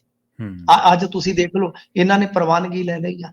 ਮੈਂ ਜਿਹੜਾ ਕਹਿੰਦਾ ਸੀਗਾ ਕਿ ਬਾਈ ਇਹਨਾਂ ਨੇ ਹੁਣ ਖੇਡ ਅਫਸਰ ਬਣਾਉਣੇ ਆ, ਠੀਕ ਹੈ ਜੀ, ਵੱਡੇ DSP ਦੀ ਨੌਕਰੀ ਬੰਦ ਕਰ ਦਿੱਤੀ, ਉਹ ਮਨਜ਼ੂਰੀ ਮਿਲ ਗਈ ਹੈ ਜੀ, ਤਾਂ ਉਹ ਡਿਪਟੀ ਡਾਇਰੈਕਟਰ ਲਾਵਾਂਗੇ ਜੀ। ਤਾਂ ਡਿਪਟੀ ਡਾਇਰੈਕਟਰ ਮਤਲਬ ਕਿ ਚਾਹੇ ਤੁਸੀਂ ਜਿੱਡੇ ਮਰਜ਼ੀ ਸਟਾਰ ਖਿਡਾਰੀ ਹੋ, ਤੁਹਾਡੀ ਬੁਕਤ ਜਿਹੜੀ ਹੈ ਉਹ ਇੱਕ ਜ਼ਿਲ੍ਹੇ ਦੇ ਖੇਡ ਅਫਸਰ ਤੋਂ ਵੱਡੀ ਹੋ ਹੀ ਨਹੀਂ ਸਕਦੀ। ਤੁਹਾਡਾ 40-45 ਹਜ਼ਾਰ ਤੋਂ ਪੇ ਸਕੇਲ ਜਿਹੜਾ ਵੱਧ ਨਹੀਂ ਸਕਦਾ ਜੀ। ਤਾਂ ਕਹਿਣ ਦਾ ਮਤਲਬ ਇਹ ਆ ਸਾਹਿਬ ਕਿ ਇਹ ਬਹੁਤ ਗਲਤ ਹੋ ਰਿਹਾ ਖੇਡਾਂ 'ਚ। ਮੈਂ ਤੇ ਖੂਨ ਦੇ ਅਥਰੂ ਰੋਣਾ ਜੀ ਜਦੋਂ ਵੇਖਦੇ ਆ। ਤਾਂ ਗੱਲ ਇਹ ਆ ਕਿ ਚਲੋ ਕਿਸੇ ਦੀ ਕੁਦਰਤੀ ਮੌਤ ਹੋ ਗਈ, ਉਸ ਦਾ ਅਫਸੋਸ ਹੈ ਆਪਾਂ ਨੂੰ, ਬਟ ਤੁਸੀਂ ਇੱਥੇ ਤੇ ਖੇਡਾਂ ਨੂੰ ਜਾਣ ਬੁੱਝ ਕੇ ਮਾਰ ਰਹੇ ਹੋ ਜੀ। ਤੇ ਪੀਯੂ ਪੰਜਾਬ ਯੂਨੀਵਰਸਿਟੀ ਦੇ ਵਿੱਚ ਜਿਹੜੇ ਵਿਦਿਆਰਥੀ ਧਰਨੇ ਤੇ ਬੈਠੇ ਆ, ਉਹਨਾਂ ਦੇ ਵਿੱਚ ਹੁਣ ਵੱਡੇ ਵੱਡੇ ਨੇਤਾ ਵੀ ਪਹੁੰਚ ਰਹੇ ਆ ਜੀ। ਹਾਂਜੀ, ਦੇਖੋ ਗੱਲ ਇਹ ਹੈ ਕਿ ਸੈਨੇਟ ਦਾ ਜਿਹੜਾ ਇਲੈਕਸ਼ਨ ਹੈ ਉਹ ਇਹ ਅਨਾਉਂਸ ਨਹੀਂ ਕਰਵਾ ਰਹੇ। ਉਹਦਾ ਨੋਟੀਫਿਕੇਸ਼ਨ 31 ਅਕਤੂਬਰ ਨੂੰ ਮਿਆਦ ਪੁੱਗ ਗਈ ਆ, ਤਾਂ ਇਹਨਾਂ ਨੇ ਨੋਟੀਫਿਕੇਸ਼ਨ ਜਾਰੀ ਨਹੀਂ ਕਰਵਾਇਆ। ਅੱਗੇ ਵੀ 3-4 ਸਾਲ ਪਹਿਲਾਂ ਬੜਾ ਵਿਵਾਦ ਭਖਿਆ ਸੀਗਾ, ਤਾਂ ਹੁਣ ਪ੍ਰਤਾਪ ਸਿੰਘ ਬਾਜਵਾ, ਦਲਜੀਤ ਸਿੰਘ ਚੀਮਾ ਜੀ ਤੇ ਇਸ ਤਰ੍ਹਾਂ ਕਹਿ ਲਓ ਕਿ ਹੋਰ ਕਈ ਲੀਡਰ ਜਿਹੜੇ ਆ ਇਹ ਜਾ ਕੇ ਉੱਥੇ ਮੁਜ਼ਾਹਰਾ ਕਰ ਰਹੇ ਨੇ, ਜਾਂ ਕਹਿ ਲਓ ਕਿ ਬਈ ਧਰਨਾ ਪ੍ਰਦਰਸ਼ਨ ਜਿਹੜਾ ਉਹ ਕਰ ਰਹੇ ਨੇ। ਤਾਂ ਇਹ ਆ ਕਿ ਗੱਲ ਜਿਹੜੀ ਆ ਮਤਲਬ ਕਿ ਹੁਣ ਤੁਹਾਨੂੰ ਪਤਾ ਬਹੁਤ ਵੱਡੇ ਵੱਡੇ ਨੇਤਾ ਜਿਹੜੇ ਆ ਉਹ ਇੱਥੇ ਪੜ੍ਹੇ ਆ, ਪੀਯੂ ਦੇ ਵਿੱਚ ਪੜ੍ਹੇ ਆ। ਪੀਯੂ ਦਾ ਇੱਕ ਆਪਣਾ ਇਤਿਹਾਸ ਹੈ, ਪੰਜਾਬ ਲਈ, ਪੰਜਾਬੀ ਲਈ ਇਹਦੀ ਇੱਕ ਮਹੱਤਤਾ ਹੈ ਸਾਹਿਬ ਜੀ ਜੀ। ਪਰ ਪਿਛਲੇ ਕੁਝ ਸਾਲਾਂ ਤੋਂ ਖਾਸ ਤੌਰ ਤੇ ਨਰਿੰਦਰ ਮੋਦੀ ਸਰਕਾਰ ਜਦੋਂ ਦੀ ਕੇਂਦਰ 'ਚ ਆਈ ਆ, ਉਸ ਤੋਂ ਬਾਅਦ ਤਾਂ ਬਹੁਤ ਮੰਦਾ ਹਾਲ ਕਰ ਦਿੱਤਾ। ਪਰਸੋਂ ਕਮੇਟੀ ਲੈ ਆਏ ਸਨ ਜਿਸ ਨੇ ਤਾਂ ਇੱਥੋਂ ਤੱਕ ਕਹਿ ਦਿੱਤਾ ਸੀਗਾ ਹੋਰ ਤੱਕ ਇਹਦਾ ਦਾਇਰਾ ਕਾਤੋਂ ਖਰੜ ਤੱਕ ਕਰ ਦਿਓ। ਤਾਂ ਕਹਿੰਦਾ ਮਤਲਬ ਇਹ ਆ ਕਿ ਇੱਕ ਵਾਰੀ ਫੇਰ ਇਹਨਾਂ ਨੇ ਉਹੀ ਗੇਮ ਖੇਡੀ ਆ। ਸੈਨੇਟ ਇੱਕ ਐਸਾ ਗਵਰਨੈਂਸ ਦਾ ਮਾਡਲ ਹੈ ਸਾਹਿਬ ਕਿ 1892 ਤੋਂ ਸ਼ਾਇਦ ਇਹ ਚਾਲੂ ਹੋਇਆ ਸੀ, ਜਿਹੜਾ ਇੰਡੀਆ ਦੇ ਵਿੱਚ ਨਹੀਂ ਪੂਰੀ ਦੁਨੀਆ 'ਚ ਕਿਤੇ ਕਿਤੇ ਕੰਮ ਕਰਦਾ। ਤਾਂ ਇਸ ਕਰਕੇ ਇਹ ਹੁਣ ਮਾਮਲਾ ਜਿਹੜਾ ਕਿ ਨੋਟੀਫਿਕੇਸ਼ਨ ਜਾਰੀ ਨਹੀਂ ਕਰਦੇ, ਕਿਉਂਕਿ ਕਾਇਦੇ ਦੇ ਮੁਤਾਬਕ ਇੱਕ ਜਿਹੜੀ ਕਾਂਸਟੀਟਿਊਂਸੀ ਹੁੰਦੀ ਆ ਉਹ 240 ਦਿਨ ਪਹਿਲਾਂ ਨੋਟੀਫਿਕੇਸ਼ਨ ਜਾਰੀ ਕਰਨਾ ਹੁੰਦਾ ਤੇ 91 ਦਿਨ ਪਹਿਲਾਂ। ਤਾਂ ਇਹਨਾਂ ਨੇ ਲੰਘੀ ਹੋਈ ਤਰੀਕ ਜਿਹੜੀ ਆ ਉਹ ਤੋਂ ਬਾਅਦ ਵੀ ਕਈ ਦਿਨ ਬੀਤ ਗਏ ਆ, ਇਹਨਾਂ ਨੇ ਕੋਈ ਨੋਟੀਫਿਕੇਸ਼ਨ ਜਾਰੀ ਨਹੀਂ ਕੀਤਾ। ਸੋ ਇਸ ਕਰਕੇ ਵਿਦਿਆਰਥੀ ਜਿਹੜੇ ਆ ਉਹ ਧਰਨੇ ਮੁਜ਼ਾਹਰੇ ਤੇ ਬੈਠੇ, ਕਿਉਂਕਿ ਜੇ ਇਹ ਗਵਰਨੈਂਸ ਮਾਡਲ ਖਤਮ ਹੋ ਜਾਏਗਾ ਤਾਂ ਫਿਰ ਇੱਕ ਵਿਸ਼ੇਸ਼ ਵਿਚਾਰਧਾਰਾ ਇਸ ਨੂੰ ਭਗਵੇਂ ਰੰਗ 'ਚ ਮਨ ਚਾਹੇ ਢੰਗ ਦੇ ਨਾਲ ਰੰਗ ਲਵੇ। ਜੀ ਸਹੀ ਕਿਹਾ ਤੁਸੀਂ। ਤੇ ਮਿੰਟੂ ਜੀ ਗੱਲ ਕਰੀਏ ਕਾਂਗਰਸ ਦੀ ਜ਼ਿਮਨੀ ਚੋਣਾਂ ਦੇ ਲਈ, ਕਹਿੰਦੇ ਪੂਰੀ ਵਾਹ ਲਾਤੀ ਇਹਨਾਂ ਨੇ। ਹਾਂਜੀ, ਲਾਉਣੀ ਪੈਣੀ ਹੈ ਸਭ, ਕਿਉਂਕਿ ਭਾਜਪਾ ਉੱਠ ਰਹੀ ਆ। ਭਾਜਪਾ ਉੱਠਣ ਦਾ ਇਹਨਾਂ ਨੂੰ ਡਰ ਆ, ਅਕਾਲੀ ਤੇ ਉੱਠ ਹੀ ਨਹੀਂ ਰਹੇ। ਉਹ ਤੇ ਜੇ ਉੱਠਦੇ ਤੇ ਅਕਾਲੀ ਉਹਨਾਂ ਨੂੰ ਖਿੱਚ ਕੇ ਫੇਰ ਥੱਲੇ ਬਹਾ ਲੈਂਦੇ, ਕਹਿੰਦੇ ਉੱਠ ਕੇ ਕੀ ਕਰਨਾ, ਬੈਠੇ ਰਹੋ। ਤਾਂ ਇਹ ਹਾਲਤ ਬਣੀ ਪਈ ਆ। ਹੁਣ ਇਹਨਾਂ ਨੂੰ ਪਤਾ ਕਿ ਆਮ ਆਦਮੀ ਪਾਰਟੀ ਦਾ ਪਾਣੀ ਲੱਥਦਾ ਪਿਆ, ਤੇ ਗੱਲ ਇਹ ਆ ਕਿ ਹੁਣ Hindu vote, secular vote, SC vote ਭਾਈ ਉਹਦੀ ਸ਼ਰੀਕ ਬਣ ਗਈ ਭਾਜਪਾ। ਸੋ ਇਸ ਕਰਕੇ ਇਹ ਤਾਕਤ ਝੋਕ ਰਹੇ ਆ। ਜਵਾਹਰ ਮੰਡਲ ਹੈ ਇਹਨਾਂ ਦਾ ਇੱਕ ਮੰਚ ਹੈ, ਉਹ ਵੀ ਇਹਨਾਂ ਨੇ ਝੋਕ ਦਿੱਤਾ। ਕਮੇਟੀਆਂ ਬਣਾਈਆਂ ਨੇ 2-3, ਬੜੀਆਂ ਵੱਡੀਆਂ ਡਿਊਟੀਆਂ ਲਾਈਆਂ ਗਈਆਂ। ਯਾਨੀ ਜੋ ਵੀ ਲੀਡਰ ਪਹਿਲੀ, ਦੂਜੀ, ਤੀਜੀ, ਚੌਥੀ ਕਤਾਰ ਦਾ ਹੈ ਮੈਦਾਨ 'ਚ ਉਤਾਰ ਦਿੱਤਾ ਇਹਨਾਂ ਨੇ ਲਗਭਗ। ਹਾਲਾਂਕਿ ਚਰਨਜੀਤ ਚੰਨੀ ਦੀ ਮੇਰੇ ਖਿਆਲ ਦੇ ਨਾਲ ਚੱਬੇਵਾਲ ਬਹੁਤ ਜ਼ਰੂਰਤ ਸੀ। ਚੰਨੀ ਸਾਹਿਬ ਨੂੰ ਮਹਾਰਾਸ਼ਟਰ 'ਚ ਕਿਉਂ ਭੇਜਿਆ, ਮੈਂ ਇਸ ਨੂੰ ਇੱਕ ਬਲੰਡਰ ਮੰਨਦਾ। ਪਰ ਇਹ ਆ ਕਿ ਇਹਨਾਂ ਨੇ ਹੁਣ ਸਾਰੀ ਤਾਕਤ ਝੋਕਣ ਦਾ ਫੈਸਲਾ ਇਸੇ ਕਰਕੇ ਲਿਆ ਕਿ ਜੇ ਭਾਜਪਾ ਵੋਟ ਸ਼ੇਅਰ ਵਧਾਉਂਦੀ ਆ, ਭਾਜਪਾ ਦੇ ਨਾਲ 18.5 ਤੋਂ ਬਾਅਦ ਹੋਰ ਵੋਟ ਸ਼ੇਅਰ ਜੁੜਦਾ ਆ ਕੇ ਨਵੀਂ ਵੋਟ ਜੁੜੀ ਆ, ਇਟ ਮੀਨ ਕਿ ਜੋ ਵੋਟ ਕਾਂਗਰਸ ਨੂੰ ਸਿੱਧਾ ਫਾਇਦਾ ਪਹੁੰਚਾਉਣਾ ਸੀਗਾ ਜਾ ਕੇ 2027 ਚ, ਤਾਂ ਉਹ ਫਾਇਦਾ ਸਾਡਾ ਭਾਜਪਾ ਬਣਾਏਗੀ। ਇਸ ਕਰਕੇ ਭਾਜਪਾ ਨੂੰ ਤੀਜੇ ਨੰਬਰ ਤੇ ਤੱਕਿਆ ਜਾਵੇ। ਸੋ ਜ਼ੋਰ ਲਾ ਰਹੇ ਆ, ਬਾਕੀ ਜ਼ੋਰ ਸਾਰੇ ਹੀ ਲਾਉਂਦੇ ਆ। ਜ਼ੋਰ ਨਤੀਜਿਆਂ ਤੇ ਕਿਹਦੇ ਹੱਕ ਚ ਭੁਗਤਦਾ, ਇਹ ਮਸਲਾ ਜਿਹੜਾ ਉਹ ਫਿਰ EVM ਜਦੋਂ ਖੁੱਲੇਗੀ, ਪਹਿਲਾਂ ਤਾਂ ਉਹਦੀ ਟੀ ਹੋਣੀ ਹੈ, ਫਿਰ ਜਦੋਂ ਚੀ ਕਰਾਏਗੀ ਕਿਸੇ ਦੀ, ਫਿਰ ਪਤਾ ਲੱਗਣਾ। ਪੰਜਾਬ ਦੇ ਇੱਕ ਡੀਸੀ ਦਾ ਪੀਏ ਗ੍ਰਿਫਤਾਰ ਹੋ ਗਏ ਮਿੰਟੀ ਜੀ। ਪੀਏ ਹਾਂ, ਗੱਲ ਇਹ ਆ ਕਿ ਬਈ ਇਹ ਤਾਂ ਅਕਸਰ ਹੀ ਹੁੰਦਾ ਹੈ। ਐਸਐਚਓ ਦਾ ਗਨਮੈਨ ਫੜਿਆ ਜਾਂਦਾ ਹੈ, ਐਸਐਚਓ ਨੂੰ ਨਹੀਂ ਫੜਦੇ, ਕਹਿੰਦੇ ਆ ਜੀ ਕਿ ਇਹ ਰਿਸ਼ਵਤਖੋਰੀ ਕਰ ਰਿਹਾ ਸੀਗਾ।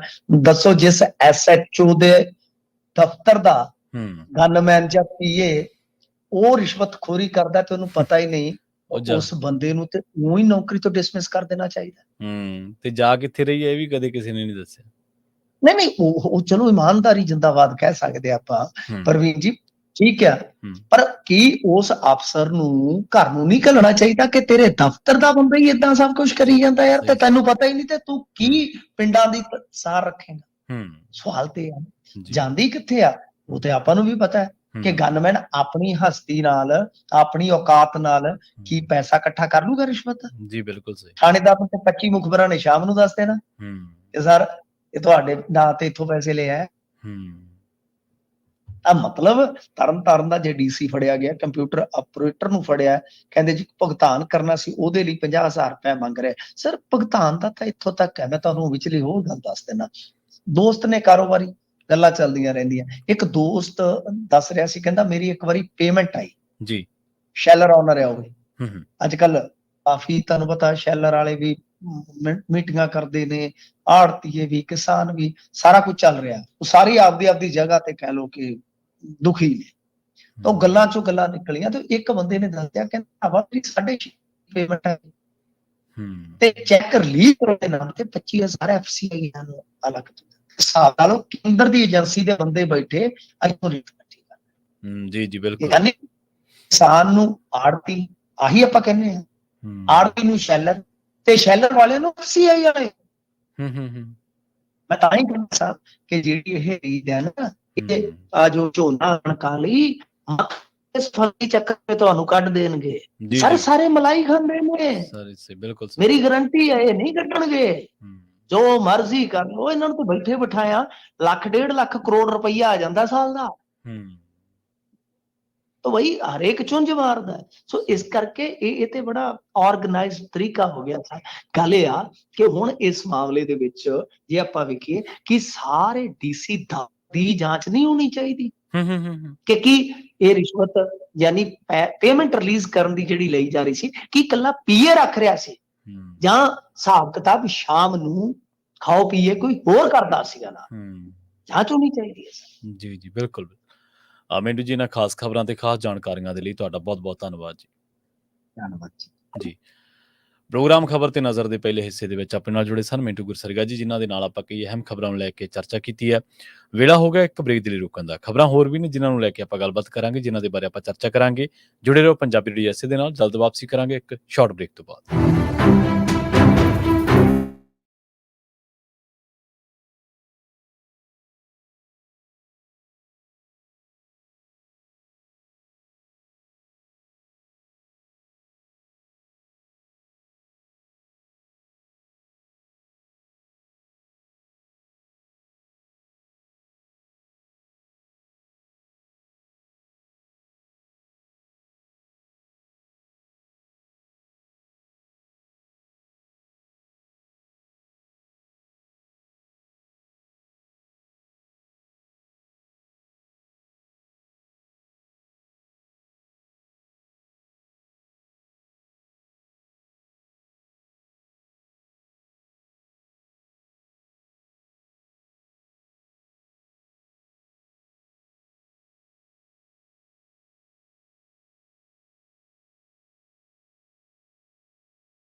ਕਿਸਾਨੀ ਦੀ ਆਪਾਂ ਛੱਡੀ ਸੀਗੀ ਤੇ ਉੱਥੋਂ ਹੀ ਸ਼ੁਰੂ ਕਰਾਂਗੇ।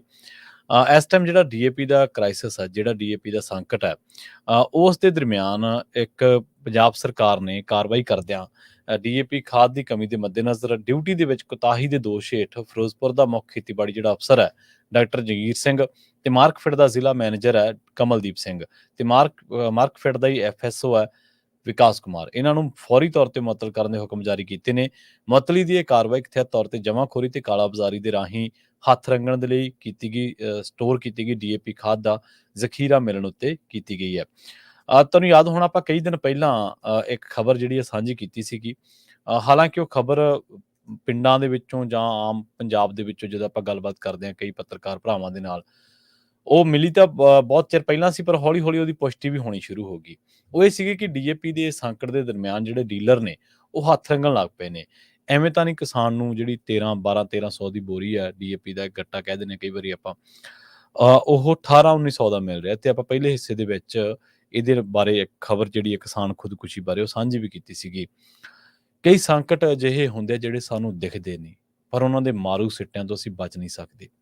ਪੰਜਾਬ ਦਾ ਹੀ ਇੱਕ ਸੰਕਟ ਕਿਸਾਨੀ ਦਾ। ਕਿਸਾਨ ਪਿਛਲੇ ਕਈ ਸਾਲਾਂ ਤੋਂ ਤਕਰੀਬਨ 2014-15 ਤੋਂ ਵੀ ਪਹਿਲਾਂ ਜਦੋਂ ਤੋਂ ਬੀਟੀ ਕਾਟਨ ਨਰਮਾ ਫੇਲ ਹੋਇਆ, ਤੁਸੀਂ ਉਦੋਂ ਤੋਂ ਕਹਿ ਸਕਦੇ ਆ, ਉਹ ਜੱਦੋ-ਜਹਿਦ ਕਰ ਰਿਹਾ। ਪਰ ਉਹਦੀ ਜੱਦੋ-ਜਹਿਦ ਪਹਿਲੀ ਗੱਲ ਤਾਂ ਜਥੇਬੰਦਕ ਨਹੀਂ ਸੀਗੀ। ਹੌਲੀ-ਹੌਲੀ ਕਿਸਾਨ ਯੂਨੀਅਨਾਂ ਨੇ ਚਲੋ ਜ਼ੋਰ ਫੜਿਆ। ਫਿਰ ਜਿਹੜੀ ਉਹਦੀ ਜੱਦੋ-ਜਹਿਦ ਆ ਉਹਨੂੰ ਕੋਈ ਮੀਡੀਆ ਦੇ ਵਿੱਚ ਸਪੇਸ ਨਹੀਂ ਸੀ, ਉਹ ਚਲੋ ਸਪੇਸ ਮਿਲਣ ਲੱਗ ਪਈ। ਅਸਲ ਦੇ ਵਿੱਚ ਜੇਕਰ ਆਪਾਂ ਕਿਸਾਨੀ ਨੂੰ ਦੇਖੀਏ ਤਾਂ ਪੰਜਾਬ ਦੀ ਕਿਸਾਨੀ ਜਿਹੜਾ ਮਾਡਲ ਲਿਆਂਦਾ ਗਿਆ ਸੀਗਾ ਆਪਣਾ ਹਰੀ ਕ੍ਰਾਂਤੀ ਵਾਲਾ, ਉਹ ਜਿਹੜੇ ਉਹਨੂੰ ਲਿਆਉਣ ਵਾਲੇ ਸੀਗੇ ਉਹ ਪਿਛਲੇ ਦਿਨੀਂ ਇਸ ਦੁਨੀਆ ਤੋਂ ਚਲੇ ਗਏ ਤੇ ਜਾਣ ਤੋਂ ਬਾਅਦ ਉਹਨਾਂ ਨੂੰ ਸਵਾਮੀਨਾਥਨ ਜੀ ਨੂੰ ਉਹਨਾਂ ਨੂੰ ਭਾਰਤ ਰਤਨ ਵੀ ਦੇਣ ਦੀ ਗੱਲ ਕਹੀ ਗਈ। ਪਰ ਉਹਨਾਂ ਦੀ ਜਦੋਂ ਇੱਕ ਧੀ ਸੀ ਮੇਰੇ ਖਿਆਲ ਜਾਂ ਉਹਨਾਂ ਦੇ ਕੋਈ ਪਰਿਵਾਰਕ ਮੈਂਬਰ ਹੀ ਸੀਗਾ, ਉਹ ਗੱਲਬਾਤ ਕਰ ਰਹੇ ਸੀਗੇ। ਉਹ ਕਹਿੰਦੇ ਕਿ ਬਹੁਤ ਵਾਰੀ ਸਰਕਾਰ ਦੇ ਨਾਲ ਸਰਕਾਰ ਨੇ ਹੋਰ ਰਿਕਮੈਂਡੇਸ਼ਨ ਕਰਨ ਨੂੰ ਕਿਹਾ ਜਾਂ ਉਹਨਾਂ ਦੇ ਤੱਕ ਅਪਰੋਚ ਕੀਤੀ, ਤਾਂ ਉਹਨਾਂ ਨੇ ਹਮੇਸ਼ਾ ਕਿਹਾ ਕਿ ਜਿਹੜਾ ਮਾਡਲ ਹੈ ਇਹਨੂੰ ਰਿਵਿਊ ਕਰਨਾ ਜ਼ਰੂਰੀ ਆ। ਸਾਡੀਆਂ ਜਿਹੜੀਆਂ ਅੱਜ ਦੀਆਂ ਦੁੱਖ ਤਕਲੀਫਾਂ ਖੁਦਕੁਸ਼ੀਆਂ ਦੀਆਂ, ਪਾਣੀ ਦੀਆਂ, ਧਰਤੀ ਦੀਆਂ, ਪੈਸਟੀਸਾਈਡ ਦੀਆਂ, ਡੀਏਪੀ ਦੀਆਂ, ਇਹਨਾਂ ਸਾਰੀਆਂ ਦਾ ਜਿਹੜਾ ਹੱਲ ਆ ਜਾਂ ਜਿਹੜੀ ਜੜ ਆ ਉਹ ਕਿਤੇ ਨਾ ਕਿਤੇ ਉਸ ਮਾਡਲ ਦੇ ਵਿੱਚ ਹੀ ਪਈ ਆ। ਪਰ ਸਰਕਾਰਾਂ ਉਸ ਮਾਡਲ ਨੂੰ ਰਿਵਿਊ ਨਹੀਂ ਕਰਨਾ ਚਾਹੁੰਦੀਆਂ, ਕਿਉਂਕਿ ਇਹਦੇ ਨਾਲ ਦੋ ਚੀਜ਼ਾਂ ਜਿਹੜੀਆਂ ਸਰਕਾਰ ਦੀਆਂ ਉਹ ਹੋ ਰਹੀਆਂ ਨੇ, ਜਿਹੜੀਆਂ ਉਹ ਕਰਨਾ ਚਾਹੁੰਦੇ ਨੇ। ਪਹਿਲੀ ਗੱਲ ਤਾਂ ਉਹ ਪੰਜਾਬ ਨੂੰ ਫਾਈਨੈਂਸ਼ੀਅਲੀ ਸੱਟ ਮਾਰਨਾ ਚਾਹੁੰਦੇ ਨੇ, ਉਹ ਵੱਜ ਰਹੀ ਹੈ। ਉਹ ਵੱਖ-ਵੱਖ ਤਰੀਕਿਆਂ ਦੇ ਨਾਲ ਵੱਜ ਰਹੀ ਹੈ। ਉਹ ਭਾਵੇਂ ਧਰਨੇ ਪ੍ਰਦਰਸ਼ਨਾਂ ਦੇ ਨਾਲ ਵੱਜ ਰਹੀ ਹੋਵੇ ਤੇ ਭਾਵੇਂ ਉਹ ਕਿਸਾਨ ਦੀ ਇਨਕਮ ਘਟਦੀ ਹੋਵੇ ਤੇ ਭਾਵੇਂ ਉਹ ਕਿਸਾਨ, ਆੜ੍ਹਤੀਆ, ਸ਼ੈਲਰ ਮਾਲਕ ਤੇ ਮਜ਼ਦੂਰ, ਇਹਨਾਂ ਧਿਰਾਂ ਦੇ ਵਿੱਚ ਆਪਸੀ ਖਹਿਬਾਜ਼ੀ ਦੇ ਨਾਲ, ਆਪਸੀ ਬੇਵਸਾਹੀ ਦੇ ਨਾਲ, ਭਰੋਸੇਯੋਗਤਾ ਦੇ ਉੱਤੇ ਵੱਜਦੀ ਸੱਟ ਦੇ ਕਰਕੇ ਘਟ ਰਹੀ ਹੋਵੇ। ਉਹ ਲਗਾਤਾਰ ਉਹਨਾਂ ਦਾ ਏਜੰਡਾ ਪੂਰਾ ਹੋ ਰਿਹਾ। ਦੂਜਾ ਜਿਹੜਾ ਪੰਜਾਬ ਦੇ ਪਲੀਤ ਹੁੰਦੇ ਪਾਣੀਆਂ ਦਾ ਜਾਂ ਧਰਤੀ ਦਾ ਮਸਲਾ, ਉਹ ਉਹਨਾਂ ਲਈ ਕੋਈ ਮਸਲਾ ਹੀ ਨਹੀਂਗਾ। ਹੁਣ ਇੱਥੇ ਸਾਡੇ ਜਿਹੜੇ ਉਹ ਤਾਂ ਦਿੱਲੀ ਆ, ਉਹ ਤਾਂ ਆਪਾਂ ਨੂੰ ਪਤਾ ਹੀ ਉਹਨਾਂ ਨੇ ਸਾਡੇ ਲਈ ਕਰਨਾ ਕੀ ਹੈ।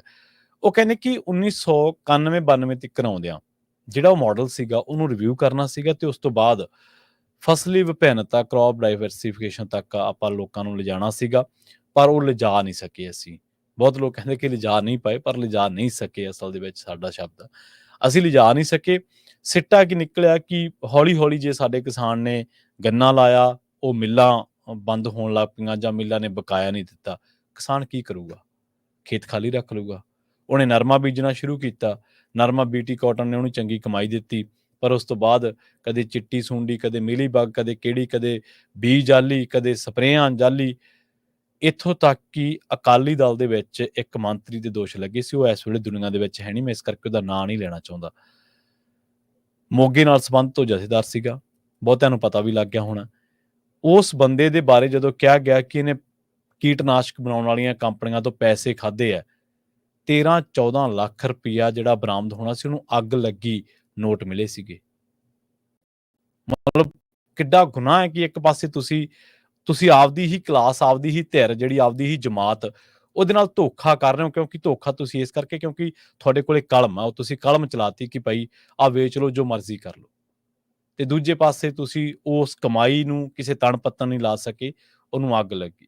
ਗੂਗਲ ਕਰਕੇ ਦੇਖ ਲਓ, ਖਬਰਾਂ ਹੁਣ ਵੀ ਮਿਲ ਜਾਣਗੀਆਂ। ਉਸ ਤੋਂ ਬਾਅਦ ਗੰਨਾ ਫੇਲ ਹੋ ਗਿਆ, ਨਰਮਾ ਵੀ ਫੇਲ ਹੋ ਗਿਆ। ਬਾਸਮਤੀ ਦੀ ਗੱਲ ਕਰ ਲੈਂਦੇ ਆਪਾਂ।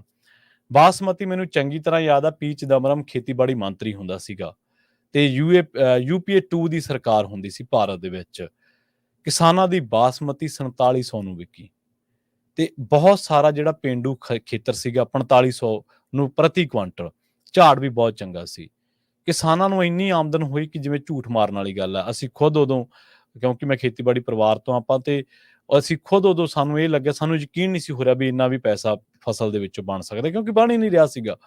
ਔਰ ਮੁਕਤਸਰ, ਸ੍ਰੀ ਮੁਕਤਸਰ ਸਾਹਿਬ ਦਾ ਇਲਾਕਾ ਤਾਂ ਇਹ ਜਿਹਾ, ਇੱਥੇ ਫਸਲ ਹੀ ਇੱਕ ਹੁੰਦੀ ਸੀ, ਝੋਨਾ ਕਣਕ ਤਾਂ ਹੁੰਦੀ ਨਹੀਂ ਸੀ, ਕਿਉਂਕਿ ਸੇਮ ਦੀ ਸਮੱਸਿਆ ਬਹੁਤ ਸੀ।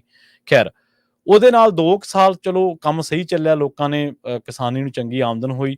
ਉਸ ਤੋਂ ਬਾਅਦ ਉਹ ਐਸਾ ਜੜ੍ਹਾਂ ਦੇ ਵਿੱਚ ਬੈਠਿਆ ਕਿਸਾਨਾਂ ਦੇ, ਪੰਜਾਬ ਦੀਆਂ ਦੇ ਵਿੱਚ, ਕਿ ਉਹ ਬੰਦੇ ਨੇ 3000-3500 ਤੋਂ ਭਾਅ ਨਹੀਂ ਵਧਣ ਦਿੱਤਾ। ਤੇ ਦੋਸ਼ ਤਾਂ ਇਹ ਵੀ ਲੱਗੇ ਕਿ ਭਾਈ ਇਸ ਬੰਦੇ ਨੇ ਆਪ ਡੀਲਿੰਗ ਕਰਕੇ ਪਰਸਨਲੀ ਬਹੁਤ ਵੱਡੀ ਪੱਧਰ ਤੇ ਇਹਨੇ ਬਾਸਮਤੀ ਖਰੀਦ ਲਈ ਤੇ ਬਾਅਦ ਦੇ ਵਿੱਚ ਬਾਹਰਲੇ ਮੁਲਕਾਂ ਨੂੰ ਵੇਚਤੀ। ਉਹਦਾ ਕਾਰਤੀ ਚਿਦੰਬਰਮ ਉਹਦਾ ਮੁੰਡਾ ਹੈ, ਉਹ ਵੀ ਈਡੀ ਦੀਆਂ ਪੇਸ਼ੀਆਂ ਭੁਗਤਦਾ ਰਿਹਾ। ਤੁਸੀਂ ਇਹ ਵੀ ਆਨ ਦੀ ਰਿਕਾਰਡ ਆ, ਕੋਈ ਆਪਾਂ ਇਹ ਨਹੀਂਗਾ ਕਿ ਮਨ ਘੜਤ ਗੱਲ ਆ। ਪੰਜਾਬ ਦੇ ਵਿੱਚ, ਪੰਜਾਬ ਦੇ ਜਿਹੜੇ ਵੱਡੇ ਲੋਕ ਨੇ, ਧਨਾੜ ਨੇ, ਜਿਹੜੇ ਅਮੀਰ ਨੇ, ਉਹਨਾਂ ਦੇ ਸ਼ੈਲਰ ਨੇ ਔਰ ਕਾਲੀ ਕਾਂਗਰਸੀ ਇੱਕ ਨੇ। ਜਲਾਲਾਬਾਦ ਦਾ ਇੱਕ ਬਹੁਤ ਵੱਡਾ ਕਾਂਗਰਸੀ ਆਗੂ ਜਿਹੜਾ ਐਮਐਲਏ ਦੀ ਚੋਣ ਵੀ ਲੜ ਚੁੱਕਿਆ ਤੇ ਸ਼ਾਇਦ ਉਹ ਬਣਿਆ ਵੀ ਇੱਕ ਵਾਰੀ, ਉਹਦੇ ਵੀ ਸ਼ੈਲਰ ਨੇ ਤੇ ਸੁਖਬੀਰ ਬਾਦਲ ਦੇ ਨਾਲ ਸਾਂਝੇ ਨੇ। ਆਪਾਂ ਨੂੰ ਲੱਗਦਾ ਕਿ ਸ਼ਾਇਦ ਕਾਲੀ ਕਾਂਗਰਸੀ ਅੱਡ ਅੱਡ ਆ। ਮੈਂ ਹਮੇਸ਼ਾ ਕਹਿਣਾ ਹੁੰਦਾ, ਅੱਡ ਅੱਡ ਕੁਛ ਨਹੀਂ ਗਾ, ਰਿਸ਼ਤੇਦਾਰੀਆਂ ਨੇ, ਸਾਂਝਾਂ ਨੇ, ਕਾਰੋਬਾਰੀ ਇੱਕ ਨੇ। ਉਹਨਾਂ ਦਾ ਕੋਈ ਬਣ ਜੇ, ਉਹ ਐਮਐਲਏ ਨੇ, ਹਮੇਸ਼ਾ ਲਈ, ਸਦਾ ਲਈ ਐਮਐਲਏ ਨੇ, ਸਦਾ ਲਈ ਮੰਤਰੀ ਨੇ। ਯੂਪੀ ਦੇ ਵਿੱਚੋਂ 900 ਨੂੰ 800 ਨੂੰ ਝੋਨਾ ਲਿਆ ਕੇ ਇਹ ਲੋਕ ਪੰਜਾਬ ਦੇ ਵਿੱਚ ਉਹੀ ਝੋਨਾ 1800-1900 ਨੂੰ ਵੇਚਦੇ ਰਹੇ। ਹੁਣ ਵਿਕਦਾ ਨਹੀਂ ਵਿਕਦਾ ਮੈਨੂੰ ਨਹੀਂ ਪਤਾ, ਹਲੇ ਵੀ ਵਿਕਦਾ ਹੋਣਾ, ਪਰ ਹੁਣ ਤਾਂ ਕਿਉਂਕਿ ਕਿਸਾਨ ਟਰੱਕ ਰੋਕਣ ਲੱਗ ਪਏ, ਇੰਨੀ ਕਮਾਈ ਹੈ। ਕੋਈ ਪਾਣੀ ਨਹੀਂ ਲਾਉਣਾ, ਕੋਈ ਰੇਹ ਨਹੀਂ ਪਾਉਣੀ, ਕੋਈ ਸੀਰੀ ਨਹੀਂ ਰੱਖਣਾ, ਕੋਈ ਠੇਕਾ ਨਹੀਂ ਦੇਣਾ ਕਿਸੇ ਵੀ ਚੀਜ਼ ਦਾ। ਪੈਸਾ ਚਾਹੀਦਾ, ਬਸ ਪੈਸਾ ਪਾਓ, 3-4 ਕਰੋੜ ਰੁਪਈਆ ਜੇਬ ਦੇ ਵਿੱਚ, ਯੂਪੀ 'ਚ ਜਾਓ, ਝੋਨਾ ਖਰੀਦੋ, ਟਰਾਲਿਆਂ ਰਾਹੀਂ ਪੰਜਾਬ ਦੇ ਵਿੱਚ ਲਿਆਓ, MSP ਤੇ ਵੇਚੋ, ਦੁੱਗਣੀ ਕਮਾਈ, ਦੁੱਗਣੇ ਭਾਅ ਵਿਕਦਾ, ਕਮਾਈ ਆਪੇ ਹੀ ਹੈ। ਜਿਹਨੇ 900 ਨੂੰ ਲਿਆ, ਟਰਾਂਸਪੋਰਟੇਸ਼ਨ ਦਾ ਖਰਚਾ ਪਾ ਕੇ ਕੋਈ 1000-1200 ਨੂੰ ਪੈ ਗਿਆ ਉਹਨੂੰ, ਤੇ ਜਿਹਦਾ 1900 ਨੂੰ ਵਿਕੀ ਜਾਂਦਾ, ਉਹਨੂੰ ਕੀ ਲੋੜ ਹੈ 60-65 ਹਜ਼ਾਰ ਠੇਕਾ ਭਰਨ ਦੀ। ਇਸ ਤਰ੍ਹਾਂ ਵੀ ਖੇਡ ਪੰਜਾਬ ਦੇ ਲੋਕਾਂ ਨਾਲ ਖੇਡੀ ਗਈ। ਔਰ ਦੂਜੇ ਪਾਸੇ ਰਿਕਾਰਡ 'ਚ ਕੀ ਗੱਲ ਜਾ ਰਹੀ ਹੈ, ਰਿਕਾਰਡ 'ਚ ਜਾ ਰਹੀ ਹੈ ਕਿ ਪੰਜਾਬ ਦੇ ਵਿੱਚ ਬੰਪਰ ਪੈਦਾਵਾਰ ਹੋਈ ਹੈ ਝੋਨੇ ਦੀ। ਔਰ ਜਿਹੜਾ ਉੱਥੇ ਥਿੰਕ ਟੈਂਕ ਬੈਠਾ ਭਾਜਪਾ ਦਾ, ਜਿਹੜਾ ਇਸ ਟਾਈਮ, ਉਹ ਕਹਿ ਰਿਹਾ ਇਹਨਾਂ ਲੋਕਾਂ ਦੀ ਇੰਨੀ ਆਮਦਨ ਹੈ, ਇਹ ਇੰਨੀ ਕਮਾਈ ਕਰਦੇ ਆ। ਔਰ ਇਹ ਕੋਈ ਸ਼ੱਕ ਨਹੀਂ ਗਾ ਇਹਦੇ 'ਚ ਕੋਈ ਡਾਊਟ ਨਹੀਂ ਹੋਣਾ ਚਾਹੀਦਾ ਕਿ ਸਾਡਾ ਜਿਹੜਾ ਜੀਵਨ ਪੱਧਰ ਆ ਨਾ ਪੰਜਾਬ ਦੇ ਲੋਕਾਂ ਦਾ, ਕੁਛ ਤਾਂ ਇਹਨਾਂ ਦੀ ਆਦਤ ਹੀ ਹੈ ਜੀ ਕਿ ਰਾਜਾ ਵਾਂਗੂ ਜਿਉਣਾ, ਖੁੱਲੇ ਡੁੱਲੇ ਜਿਉਣਾ। ਔਰ ਆ ਲੰਘੇ ਦਿਨੀ ਆਪਾਂ ਖਬਰ ਕਰਕੇ ਹੀ ਹਟਿਆ, ਬੇਸ਼ੱਕ ਉਹ ਚਲੋ ਆਪਾਂ ਉਸ ਨਾਲ ਸਹਿਮਤੀ ਤਾਂ ਨਹੀਂ ਰੱਖਦੇ ਦੀਵਾਲੀ ਵੇਲੇ ਖਾਣ ਪੀਣ ਦੀ। ਇੱਕ ਪਾਸੇ ਧਰਨੇ ਹੋ ਰਹੇ ਸੀ, ਇੱਕ ਪਾਸੇ ਮੰਡੀਆਂ 'ਚ ਰੋਲ ਰਹੇ ਸੀ, ਪਰ ਫਿਰ ਵੀ ਮਤਲਬ ਸਾਡੀ ਆਦਤ ਆ, ਸਾਡਾ ਰਹਿਣ ਸਹਿਣ ਹੀ ਅੱਜ ਹੈ। ਉਹ ਕਹਿੰਦੇ ਇਹ ਲੋਕ ਜਿਹੜੇ ਆ ਪੰਜਾਬ ਦੇ ਲੋਕ, ਇਹ ਕਿੰਨੀ ਕਮਾਈ ਕਰਦੇ ਆ। ਇਹਨਾਂ ਦੇ ਘਰਾਂ ਦੇ ਵਿੱਚ ਫੋਰਚੂਨਰ, ਇਨੋਵਾ ਗੱਡੀਆਂ, ਥਾਰ ਜੀਪਾਂ, ਵੱਡੇ ਵੱਡੇ 15-16 ਲੱਖ ਦੇ ਟਰੈਕਟਰ, 4x4 ਜੀਪਾਂ ਲੰਡੀਆਂ, ਇਹਨਾਂ ਦੀਆਂ 3-3 ਮੰਜ਼ਲੀਆਂ ਕੋਠੀਆਂ। ਹੁਣ ਉਹਨਾਂ ਨੂੰ ਕੀ ਪਤਾ ਕਿ ਇਹਨਾਂ ਦਾ ਜੇ ਕੋਈ ਬਾਹਰ ਜਾਵੇ ਤਾਂ ਉੱਥੇ ਭਲਾ ਕੁਛ ਕਰੇ ਨਾ ਕਰੇ, ਇੱਧਰ ਜ਼ਰੂਰ ਲੋਕਾਂ ਨੂੰ ਦੱਸਦਾ ਕਿ ਹਾਂ ਭਾਈ ਸਾਡਾ ਮੁੰਡਾ ਬਾਹਰ ਗਿਆ। ਉਹਨਾਂ ਨੂੰ ਨਹੀਂ ਪਤਾ, ਉਹ ਤਾਂ ਬਸ ਇਹ ਲਾ ਲੈਂਦੇ ਹਿਸਾਬ, ਜਿਹੜਾ ਬਾਹਰੋਂ ਆ ਕੇ ਝੋਨਾ ਵਿਕ ਗਿਆ, ਕਣਕ ਵਿਕ ਗਈ, ਉਹ ਸਾਡੇ ਪੰਜਾਬ ਦੇ ਖਾਤੇ ਦੇ ਵਿੱਚ ਗਿਣਿਆ ਜਾਂਦਾ। ਤੇ ਉਹਦੇ ਗਿਣ ਕਰਕੇ ਮੰਨ ਲਓ ਅਸੀਂ ਪੰਜਾਬ ਦੇ ਵਿੱਚ ਕਿਸੇ ਵੀ, ਮੈਂ ਛੋਟੀ ਜਿਹੀ ਮਿਸਾਲ ਦਿੰਦਾ, ਆਪਣੇ ਮੰਨ ਲਓ ਕਿਸੇ ਖੇਤ ਦੇ ਵਿੱਚੋਂ ਪੈਦਾ ਹੋਇਆ ਝੋਨਾ 30 ਕੁਆਂਟਲ ਤੇ ਆਪਾਂ ਮੰਡੀ ਦੇ ਵਿੱਚ ਵੇਚ ਆਂਦਾ, ਪਰ ਮੰਡੀ ਦੇ ਵਿੱਚ ਝੋਨਾ ਵੇਚ ਗਿਆ ਕੋਈ 20 ਕੁਆਂਟਲ ਹੋਰ, ਤੱਕ ਸਰਕਾਰ ਨੇ ਤਾਂ, ਕੇਂਦਰ ਨੇ ਇਹ ਕਹਿਣਾ ਕਿ ਪੰਜਾਬ ਦੇ ਵਿੱਚ 50 ਕੁਆਂਟਲ ਝੋਨਾ ਹੋਇਆ। ਉਹਨਾਂ ਨੇ ਇਹ ਥੋੜ੍ਹਾ ਵੇਖਣਾ ਕਿ 20 ਕੁਆਂਟਲ ਤੱਕ ਬਾਹਰੋਂ ਵੇਚ ਗਿਆ MSP ਦੇ ਉੱਤੇ, ਤੇ ਉਹ ਖਾਤੇ ਸਾਡੇ ਪੈਂਦਾ ਰਿਹਾ। ਤੇ ਸਿੱਟੇ ਵਜੋਂ ਉਹਨਾਂ ਨੂੰ ਇਹ ਲੱਗਿਆ ਕਿ ਤਾਂ ਲੋਕ ਹੀ ਬਹੁਤ ਕਮਾਈ ਬਹੁਤ ਕਰ ਰਿਹਾ। ਉਨੀ ਕਮਾਈ ਨਾ ਤਾਂ ਮੱਧ ਪ੍ਰਦੇਸ਼ ਦਾ ਕਿਸਾਨ ਕਰ ਰਿਹਾ, ਨਾ ਉਨੀ ਕਮਾਈ ਮਹਾਰਾਸ਼ਟਰ ਦਾ ਕਿਸਾਨ ਕਰ ਰਿਹਾ, ਨਾ ਉਨੀ ਕਮਾਈ ਤਾਮਿਲਨਾਡੂ ਦਾ, ਨਾ ਤੇਲੰਗਾਨਾ ਦਾ, ਨਾ ਯੂਪੀ ਦਾ, ਨਾ ਬਿਹਾਰ ਦਾ। ਬਿਹਾਰ ਦੇ ਵਿੱਚੋਂ ਤਾਂ ਆਪਾਂ ਮੰਡੀਆਂ ਟੁੱਟੀਆਂ ਸੀ ਨਾ, ਆਪਾਂ ਉਹਨਾਂ ਦੀਆਂ ਖਬਰਾਂ ਵੀ ਕਰਦੇ ਰਹੇ ਹਾਂ।